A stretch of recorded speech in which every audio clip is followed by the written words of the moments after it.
بھائی اچھی طرح سوچ لیں، اتنا بڑا قدم اٹھانا کوئی آسان بات نہیں ہے، بہت بڑی ذمہ داری ہے۔ اور پھر سارا کے مزاج کو آپ سے بڑھ کر کوئی سمجھ نہیں سکتا۔ یہ اپنے برابر کسی اور کو برداشت کر لے گی؟ اپنا نام سن کر سارا نے بے اختیار گردن گھمائی۔ امی اور نائلہ پھوپھو سر جوڑے بیٹھی تھی۔ نائلہ، میں نے سب کچھ سوچ سمجھ کر ہی تم سے بات کی ہے۔ کئی دن سے میں اسی مسئلے پر سوچ رہی تھی، لیکن اب میں نے فیصلہ کر لیا ہے۔ سارا سر جھٹک کر گڑیا کے گھر کو ترتیب سے سجانے لگی۔ ٹھیک ہے، پھر میں ثاقب بھائی سے ضرور بات کروں گی، انشاءاللہ وہ ہماری بات ضرور مان جائیں گے۔ سارا کی پھوپھی نائلہ نے اپنے تعاون کا یقین دلایا اور امی خوش ہو گئی۔ نائلہ نے کہا، مجھے یقین تھا تم ضرور میرا ساتھ دو گی۔ اور پھر تیسرے دن سارا کے امی، ابو اور پھوپھو آمنہ کو اپنے گھر لے آئے۔ سارا بیٹی ادھر آؤ، امی نے اسے بلایا، آواز میں مٹھاس تھی۔ سارا بیٹی، یہ تمہاری بہن ہے آمنہ، اب یہ ہمارے ساتھ اسی گھر میں رہے گی۔ امی نے سارا کو پاس بٹھاتے ہوئے کہا، یہ کالی کھروٹی، یہ کالی کھروٹی میری بہن کیسے ہو گئی؟ سارا نے یکدم کھڑے ہو کر کہا تو اس کی پھوپھو اور امی ایک دوسرے کا منہ تکتے رہ گئی، جبکہ آمنہ کے چہرے پر کسی قسم کے کوئی تاثر نہ تھے۔ وہ تو بس سارا کو دیکھے جا رہی تھی۔ سارا منہ چڑھا کر وہاں سے اٹھ گئی۔ امی پھوپھو کے سامنے شرمندہ سی ہو گئی۔ کوئی بات نہیں، میں جلد ہی اسے منا لوں گی، بس ذرا ضدی طبیعت کی ہے۔ چلتے چلتے سارا نے امی کی آواز سنی۔ رات کو امی آمنہ کو سارا کے کمرے میں لے آئیں۔ سارا 7 سال کی ایک معصوم صورت بچی تھی۔ سارا اس سے 2 سال بڑی تھی۔ اس نے جب بھی آمنہ کا جائزہ لیا، اس کے چہرے پر بے چارگی سی چھائی نظر آئی۔ اسے بستر پہ لٹا کر امی نے لحاف درست کیا اور پھر جاتے جاتے سارا کا لحاف درست کرتے ہوئے اس کے پیشانی پر بوسہ دیا، لیکن سارا سوتی بن گئی۔ 2 دن گزرے، پھر 4 دن گزرے اور پھر پورا ہفتہ گزر گیا۔ سارا کی جنجلاہٹ بڑھتی جا رہی تھی۔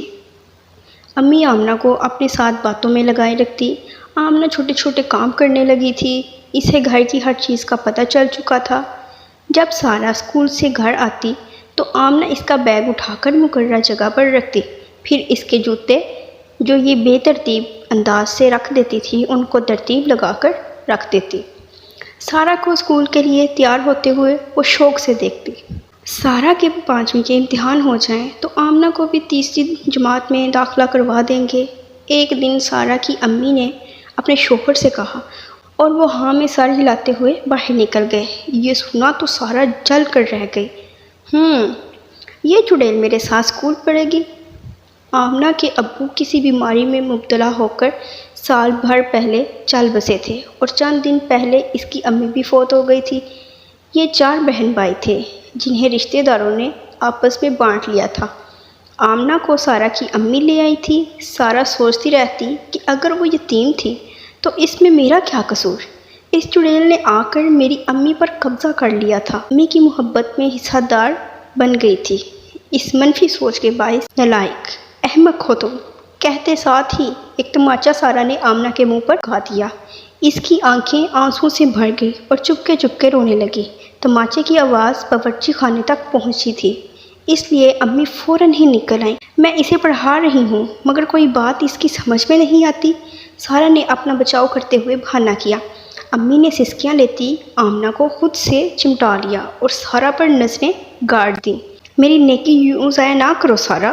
سارا کی طرف دیکھ کر امی دکھ سے بولی اور سارا پیر پٹکتے ہوئے اپنے کمرے کی طرف چل دی۔ آمنہ کے لیے ان کی حمایت پر سارا کا خون کھول رہا تھا۔ وہ غصے میں بستر پر جا گری اور تکیے میں منہ چھپا لیا۔ سارا نے خواب میں دیکھا کہ ایک جگہ لوگوں کا بے پناہ ہجوم تھا، ہر طرف انسان ہی انسان تھے مگر سب اجنبی تھے۔